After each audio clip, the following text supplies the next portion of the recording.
रब्बिल आलमीन अस्सलातु वस्सलामु अलैका या रसूलल करीम अम्मा बाद अऊज़ु बिल्लाहि मिनश शैतानिर रजीम बिस्मिल्लाहिर रहमानिर रहीम।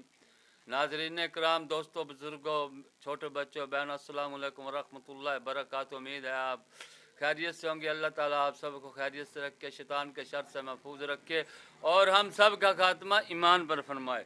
दोस्तों, आज की वीडियो का इन्वान है किताल की हद, जिल्द नंबर 1 हदीस नंबर 24 सफ़ा नंबर 284 पर सही बुखारी नज़तुल कारी हज़रत इब्ने उमर रज़ी अल्लाह ताला अन्हो से मरवी है कि रसूल अल्लाह सल्लल्लाहु अलैहि वसल्लम ने फरमाया, मुझे हुक्म दिया गया कि लोगों से लड़ूं यहाँ तक कि वो इस बात की गवाही दें कि अल्लाह के सिवा कोई महबूद नहीं और मोहम्मद अल्लाह के रसूल हैं, और नमाज पढ़ें और ज़कात दें, और जब वो ऐसा काम करें तो इन लोगों ने अपनी जान व माल को मुझसे महफूज कर लिया मगर अस्लाम के हक से, और इनका हिसाब अल्लाह पर है। आप सल्लल्लाहु अलैहि वसल्लम का इरशाद, यह हदीस का मफहूम है कि अल्लाह पाक ने मुझे हुक्म दिया कि मैं लोगों से लड़ूं,